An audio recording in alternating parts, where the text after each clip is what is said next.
పూజిస్తే దైవం, ప్రేమిస్తే తల్లి, గౌరవిస్తే గురువు, అభిమానిస్తే స్నేహితుడు, అన్నీ కలిపితేనే నాన్న.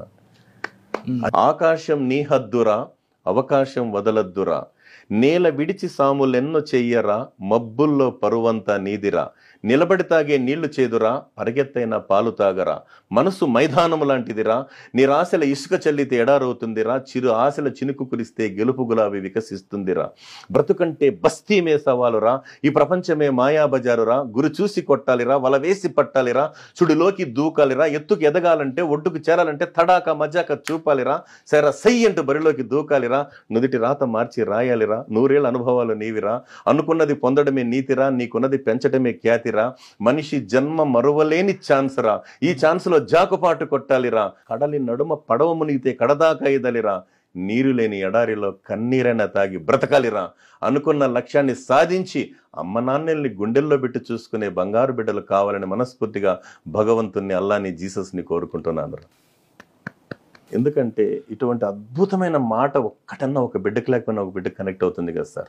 అదే క్రమంలో చెప్తూ యూత్ని ఫస్ట్ ఎంటర్టైన్ చేయడంలో ఆ మహానుభావుడు సిరివెల్లని రాసినటువంటి ఒక పాటను నేను మాట రూపంలో చెప్తాను. ఫ్రీగా వచ్చే దేన్నైనా చీపో అంటామని, రిస్క్ తీసుకుని ఏదైనా సాధించే వాళ్ళమని, పరిష్కారమే లేని ప్రాబ్లం ఎక్కడ ఉండదని, ప్రతిభను మించిన పదునాయుధం లేనే లేదని, సాగుతున్న రహదారుల్లో మొహమాటం కూడదని, గోచీబెట్టి కాకాబట్టే వ్యవహారం నచ్చదని, ఎంచుకున్న టార్గెట్ తాటే తప్పని, ఆత్మశక్తిపై డౌటే రావద్దని, పడినా లేచి తీరం చేరే కెరటం గొప్పదని, ముందుకు తప్ప వెనకకు మరలని నది మా నేస్తమని, ప్రతి ఓటమిలోనూ గెలుపును చెప్పే పాఠం ఉన్నదని, కాలం కన్నా వేగంగా ఉరికి ఉరికి శిఖరాలెన్నో అధిరోహించే కుర్రతరానికి స్వాగతం, కొత్త స్వరానికి స్వాగతం, రాబోయే రోజుల్లో కాబోయే కాలానికి ఎలాంటి కష్టాన్నైనా తట్టుకొని ఆత్మవిశ్వాసంతో అడుగు ముందుకు వేసే యువతి యువకులందరికీ కూడా పేరు పేరున స్వాగతం, సుస్వాగతం.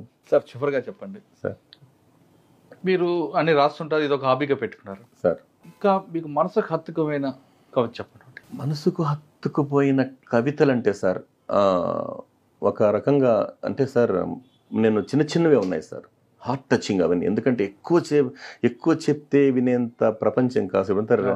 రియల్ కన్నా రీలు నమ్మే వాళ్ళు ఎక్కువైపోయారు సార్.